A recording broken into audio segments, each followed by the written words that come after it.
बड़हपुरा पश्चिम बंगाल के पहाड़ी इलाके में घने जंगल की गहराई में एक ईडन हॉस्पिटल खड़ा था। यह एक विशाल विक्टोरियन इमारत थी जो उम्र के साथ जर्जर हो चुकी थी। इसकी खिड़कियां और इसकी टावरों से लताएं उग रही थी। स्थानीय लोगों के बीच अफवाहें थी कि यह जगह अशुभ है। अंधेरे रहस्य इसकी सड़ती दीवारों के भीतर छिपी है। एक ठंडी रात में 4 दोस्त राहुल, सोनिया, अमित और प्रिया रोमांच की तलाश में ईडन हॉस्पिटल गए। उन्होंने अफवाहों को खारिज कर दिया। उन्हें सिर्फ बचपन की कहानियां माना। जैसे ही उन्होंने जंगल से गुजरा, हवा ठंडी हो गई और एक अजीब सी खामोशी छा गई।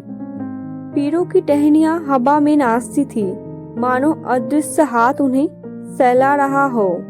अस्पताल के करीब पहुंचते ही उन्होंने टूटी हुई बाड़ को फांदकर अंदर प्रवेश किया।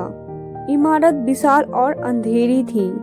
केवल चांद की रोशनी खिड़कियों से टकराकर थोड़ा प्रकाश डालती थी। हवा में एक बासी गंध थी।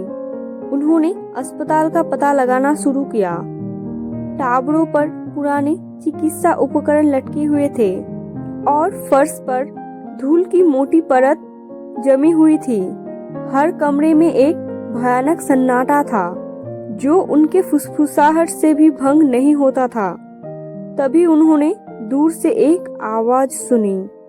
यह एक धीमी खींची हुई आवाज थी, मानो कोई रो रहा हो। वे आवाज की ओर बढ़े, जिज्ञासा और डर के मिश्रण से भर गए।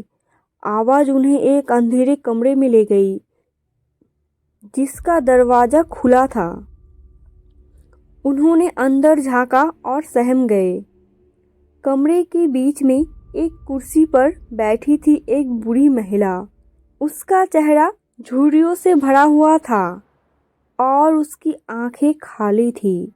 वह धीरे धीरे रो रही थी, मानो किसी अदृश्य दुख से पीड़ित हो। राहुल ने हिम्मत कर उससे पूछा, आप कौन हो? आप यहाँ क्यों हैं? बूढ़ी महिला ने धीरे से अपना सर उठाया और उन पर अपनी खाली आंखों से देखा। उसने एक कांपती हुई आवाज में कहा, मैं यहाँ फंस गई हूँ। वे मुझे नहीं जाने देंगे। वे मुझे कभी नहीं जाने देंगे। उसके शब्द ने दोस्तों के रोंगटे खड़े कर दिए। उन्हें लगा कि कमरे में एक ठंडी हवा चल रही है और हवा में एक अजीब सी ऊर्जा मौजूद है। उन्होंने पीछे हटना शुरू किया, लेकिन बूढ़ी महिला ने उनसे गुहार लगाई, कृपया मेरी मदद करो, मुझे इस जगह से बाहर निकालो। क्या दोस्त बूढ़ी महिला की मदद करने की कोशिश करेंगे या वे अपनी जान बचाकर भाग जाएंगे? अस्पताल के और क्या रहस्य सामने आएंगे? क्या वे जीवित बाहर निकल पाएंगे? दोस्त एक असमंजस में फंस गए। वे जानते थे कि अस्पताल खतरनाक था। राहुल, जो समूह में सबसे बहादुर था, फैसला किया कि उनकी जांच करनी चाहिए। ठीक है, उसने कहा, हम आपकी मदद करने की कोशिश करेंगे, लेकिन हमें सावधान रहना होगा। अन्य सहमत हुए और उन्होंने धीरे धीरे कमरे में प्रवेश किया। बूढ़ी महिला ने उनकी ओर देखा। मेरा नाम एना है, उसने कहा। वे मुझे सालों पहले यहाँ लाए थे। उन्होंने कहा कि मेरा इलाज किया जाएगा, लेकिन उन्होंने मुझ पर प्रयोग किए। उन्होंने मुझे टूटा और अकेला छोड़ दिया। दोस्त ने भयावहता से सुना। उन्होंने कमरे के चारों ओर देखा और चिकित्सा उपकरणों पर अजीब निशान दिखे जो किसी भी पारंपरिक उपचार के संबंधित नहीं थे। यह स्पष्ट था कि एना ने जो कुछ अनुभव किया था वह भयानक था। हम आपको यहाँ से बाहर निकालने की कोशिश करेंगे, एना, लेकिन हमें यह जानना होगा कि हमें कहाँ जाना है। कोई निकास है? एना ने अपना सिर हिलाया। मुझे नहीं पता, सभी दरवाजे बंद हैं। उन्होंने मुझे फंसा दिया है। अमित ने चारों ओर देखा। मुझे लगता है कि मैंने एक सुरंग की जिक्र सुना है। शायद पुस्तकालय में कोई पुराना रिकॉर्ड हो। पुस्तकालय अस्पताल के सबसे ऊपरी माले पर था। यह धूल और मकड़ियों से भरा था, लेकिन किताबों की अलमारियां दीवारों पर खड़ी थी। उनके पीछे अतीत की कहानियां छिपी थी। दोस्तों ने पुस्तकालय को खोजा, पुराने चिकित्सा ग्रंथों और रोगी फाइलों को पलटते हुए अंत में उन्हें एक धूल भरी किताब मिली, जिसका शीर्षक था आर्गनहोस्ट अस्पताल का इतिहास।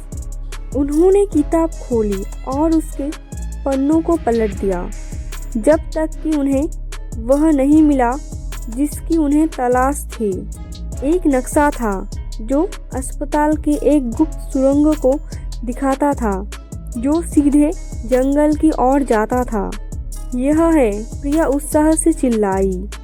हम इस सुरंग से एना को बाहर निकाल सकते हैं। लेकिन उनकी जीत अल्पकालिक थी।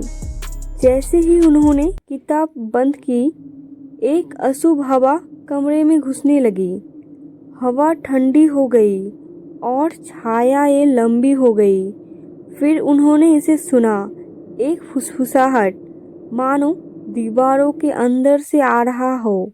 यह एक ठंडी काली हंसी में बदल गया, जिसने उनके रीढ़ की हड्डी को ठंडा कर दिया। वे अकेले नहीं थे। अस्पताल के अंधेरे रहस्य जाग रहे थे और वे दोस्तों का शिकार करने के लिए तैयार थे। कहानी का अगला भाग, अस्पताल के अंधेरे रहस्य। जैसे ही दोस्तों ने अस्पताल का गुप्त सुरंगों का पता लगाया, उन्हें पता चला कि वे अकेले नहीं थे। अंधेरों में छिपी हुई आत्माएं जाग रही थीं और वे दोस्तों का शिकार करने के लिए तैयार थी। हवा ठंडी हो गई और छायाएं लंबी हो गई। एक भयानक हंसी कमरे में गूंजी, जिससे उनकी रीढ़ की हड्डी में ठंडक दौड़ गई। राहुल ने अपनी टॉर्च जलाई और चारों ओर देखा। अंधेरे में कुछ भी दिखाई नहीं दे रहा था, लेकिन उन्हें पता था कि वे देखे जा रहे हैं। दोस्त डर के मारे कांपने लगे। वे जानते थे कि उन्हें भागना होगा, लेकिन सुरंग कहाँ थी? अंधेरे में रास्ता दिखाई नहीं दे रहा था। अचानक एना ने एक कमरे का दरवाजा खोला। यहाँ उसने कहा, इस रास्ते से।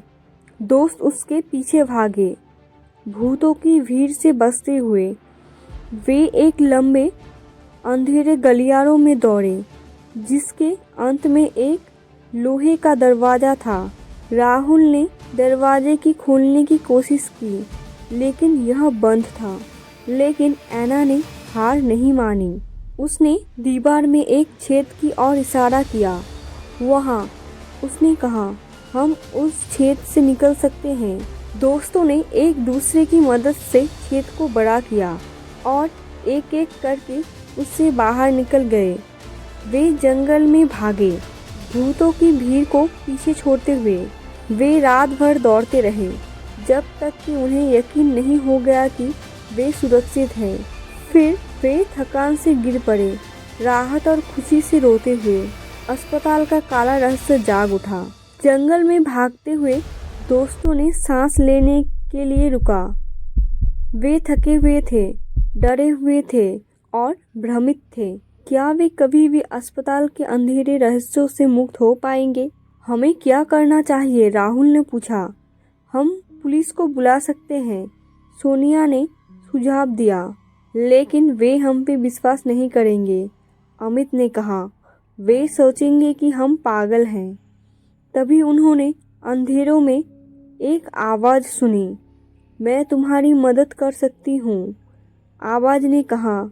वे पलटे और एक बूढ़ी औरत को खड़े देखा। उसके बाल सफ़ेद थे और उसकी आंखें दयालुता से भरी हुई थी। तुम कौन हो? राहुल ने पूछा। मेरा नाम शीला है, बूढ़ी औरत ने कहा। मैं इस जंगल में रहती हूँ।